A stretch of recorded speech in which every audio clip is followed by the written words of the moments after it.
I am just thrilled to be here tonight with some of the most brilliant, accomplished, influential women in this country. As Michelle Obama's husband, I feel very much at home.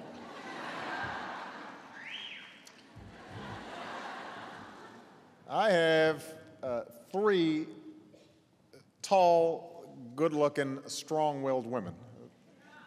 That's just on the second floor. Then I've got my mother-in-law on the third floor. It's a thrill to be here. I want to thank Ann for that kind and brief introduction, and for her extraordinary leadership. And I want to thank all the people who helped to organize this spectacular event. And I'm especially pleased to see the young people who are here. We are thrilled to have you. I also see that my friend Warren Buffett is here. I understand that even though he is a man, he has been invited back year after year because he knows that the surest path to success is to surround yourself with brilliant women. He's a smart guy. I happen to share that belief. And I'm pleased to see some of the extraordinary women in my administration who are also here tonight, because I rely on their wise advice every single day, and I'm tremendously grateful for their service.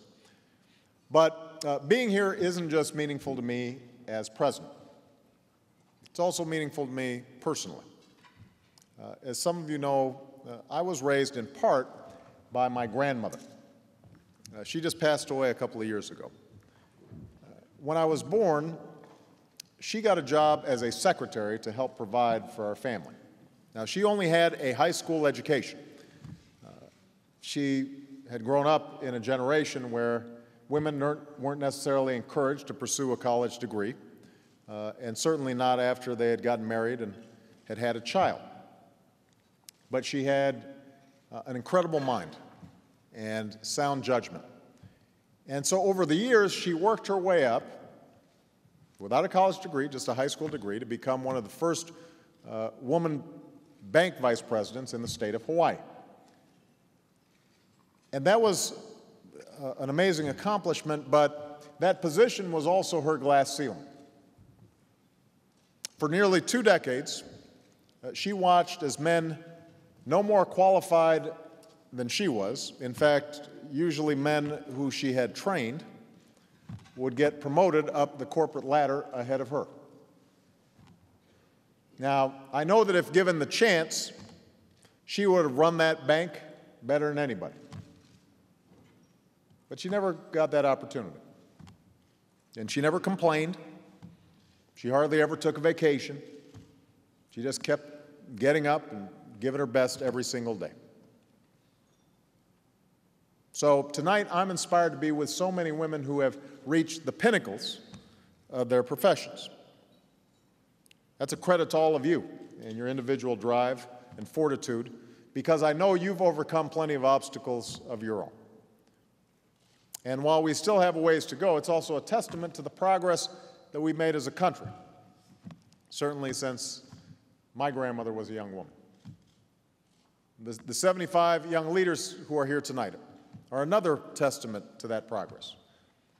Because, as you know,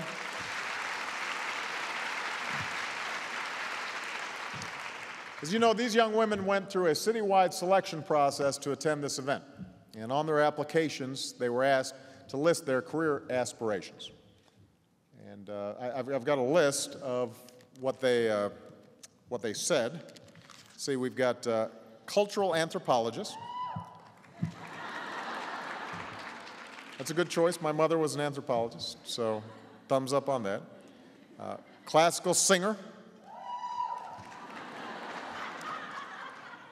U.S. Senator. Where there's some people who say, like, oh, I don't know.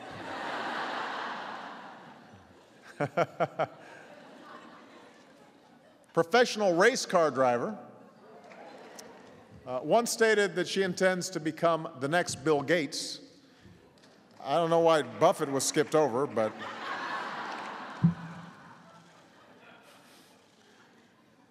Another wrote, environmental scientists and work on ways to find new fuel resources. Important. And one, this is my favorite. One said, doctor, lawyer, and an engineer.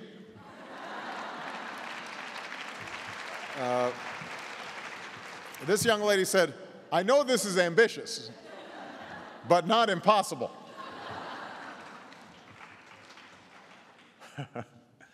So when we talk about the theme of this year's conference, building a legacy, that's exactly what we're talking about. That's what's at stake. That's that spark, that passion, all those ambitions and aspirations expressed by these young people. And the question is, what are we doing to nurture that promise?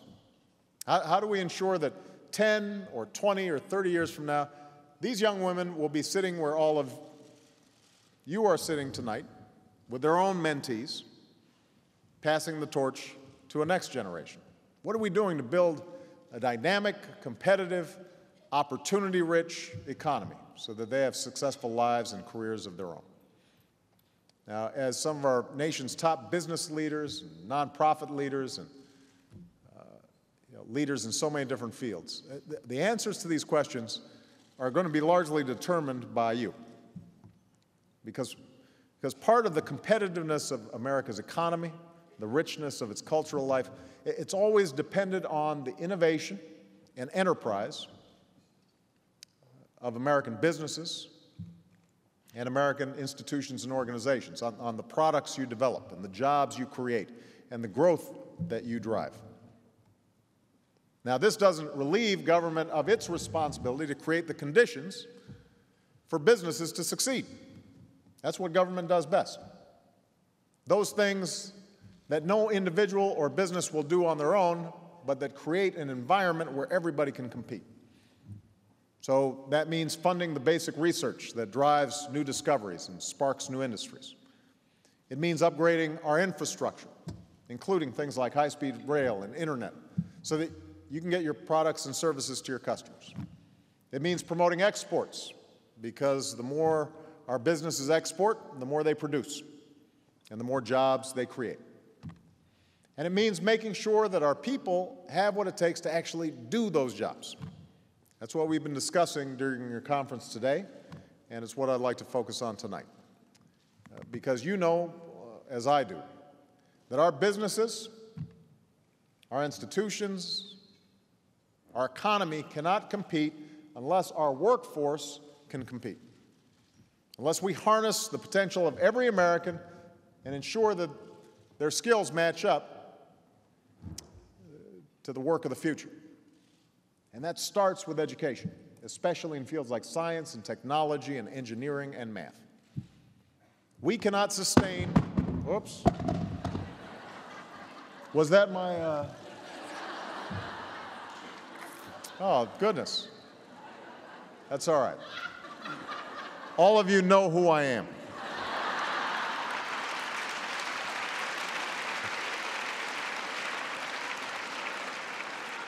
But I'm sure there's somebody back there that's really nervous right now.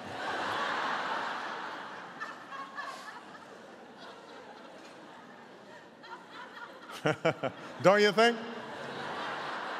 They're sweating bullets back there right now.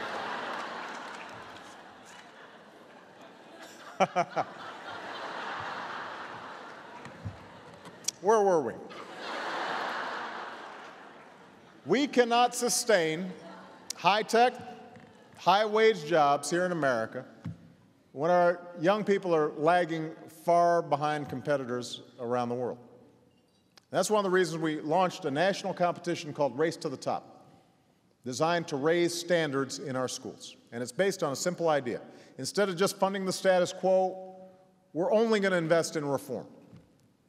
And with the help of business leaders like Ursula Burns, the CEO of Xerox, we've created a new partnership called Change the Equation, which is a coalition of more than 100 CEOs from our nation's largest companies who've committed to bringing innovative math and science programs to at least 100 high-need communities over the course of the next year.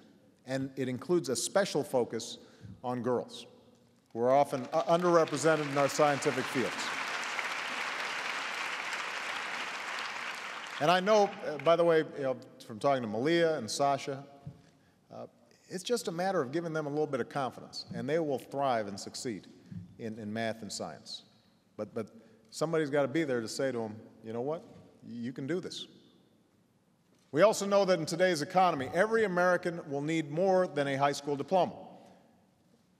And back when I took office, I set a goal. By 2020, America will once again have the highest proportion of college graduates in the world. And that's why we've increased student aid and tuition tax credits, and we've eliminated tens of billions of dollars in wasteful subsidies, and we're now using that money to make college more affordable to millions of students.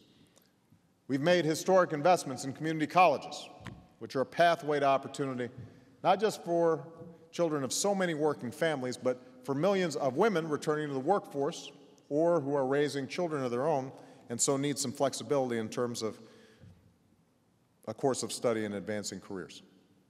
And just yesterday, we launched a new initiative called Skills for America's Future to connect students looking for jobs with businesses looking to hire.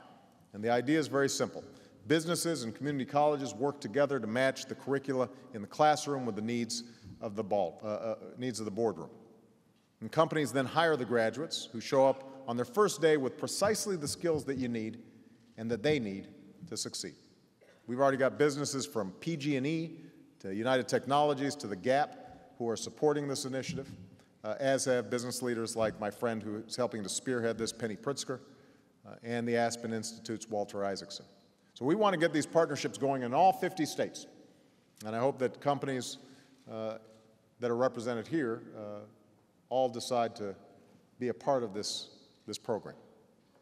Now, let's not forget that most of your businesses did not start out as national or multinational corporations. They began as tiny startups, dreamed up in garages and around kitchen tables by folks who were willing to take a chance on an idea.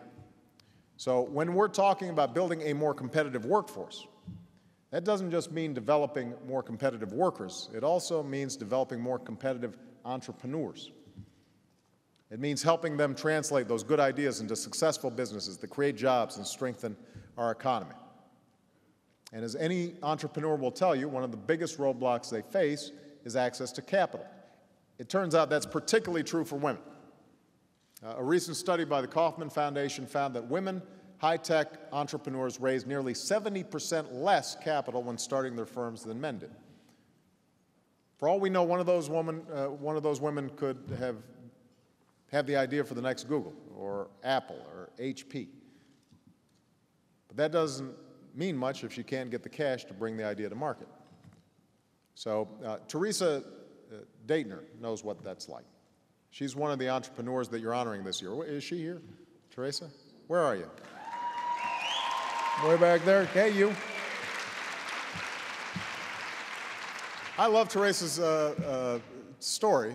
She struggled at first to get capital for her construction company, partly because she was providing for her 6 kids and caring for her aging parents. So eventually she ran out of options. She applied for a home equity loan. And this resonates with me, this story. She handed her husband the application and she said to him, "Here, honey, sign this, but don't read it."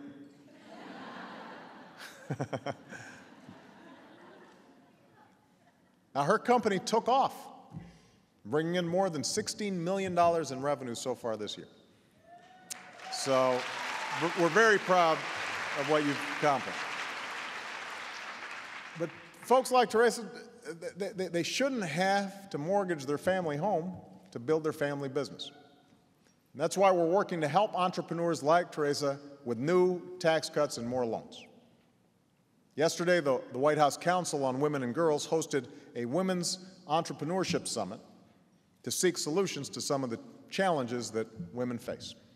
And I'm pleased that the Small Business Administration, under the leadership of Karen Mills, has announced a new effort to level the playing field for women entrepreneurs in industries where they're underrepresented, from computer technology to telecommunications to scientific research. So, we're working to support our entrepreneurs. We're working to better train and educate our workers. But as we seek to harness the talents and skills of the American people, there's another factor that I believe is too often overlooked, and that's the structure of our workplaces. Whether our workplaces are mobile and flexible and accommodating enough to give people the opportunities they need to contribute and raise a family. And I want to talk to all of you about this, not as women, not as women business leaders, but simply as business leaders. Because while this issue may disproportionately affect women, I don't think it makes sense to label it as a woman's issue. Not just because plenty of men wish they had flexibility to be better fathers to their kids or better sons to their aging parents, but because we know that companies with flexible work arrangements can actually have lower turnover and absenteeism and higher productivity. So this is not just a woman's issue. It's not just a work-family balance issue. It's an economic competitiveness issue. That's why so many of your companies are already leading the way, embracing things like telecommuting and flex time and on-site childcare. And my administration is committed to supporting efforts like these, not just by investing in paid leave programs and childcare tax credits, but also by making the federal government a model for the policies that we're encouraging. We're creating mobile workplaces and flexible work schedules, and we're judging employees by the results they get, not the face time they log. Because this doesn't just provide a better experience for our employees, it helps us attract and retain the top talent and provide better service for the American people. In the end, that's really our goal here, to get all our people doing the very best work that they can. That's how we've always moved forward in this country, breaking down barriers, being inclusive, setting aside the outdated assumptions that keep us from appreciating what each of us has to offer. And obviously that work's not finished. I'm not naive about that. But I also know that thanks to decades of struggle and sacrifice, a lot of it quiet, a lot of it behind the scenes, many of the obstacles that my grandmother faced no longer exist. Today, women make up half of America's workforce. They are primary or co-breadwinners in 2/3 of our families. Their contributions are vital to the success of our economy. Today, girls like my daughters, young women like the ones at this dinner, have opportunities that my grandmother never dreamed of for herself. So I want to conclude by telling you a little bit about one of these young women. I believe she may be here, Markila Islar. Is Markila here? She's a senior at, well, stand up, wave.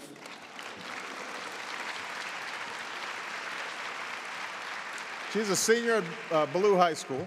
Now Markila has faced some pretty serious challenges in her life.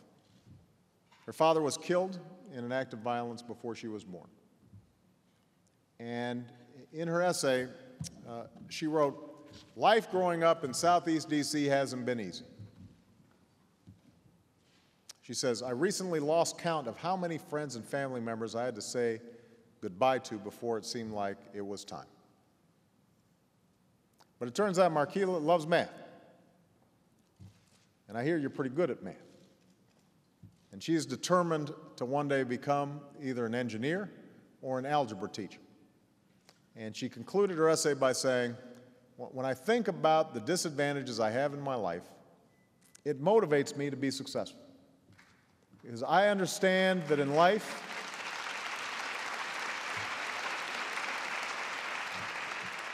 she says, I understand that in life, everyone has a purpose and a plan. And every day I see myself getting closer and closer to college and one day a career." So Markila, we are proud of you. We're proud of all the young women who are here in this room. And I want to make sure that our legacy to them is an America where they can fulfill every last bit of their promise and pursue every last one of their dreams and become powerful, accomplished women. And so many of you are setting such a great example for them. So thank you. God bless you. God bless the United States of America. Thank you.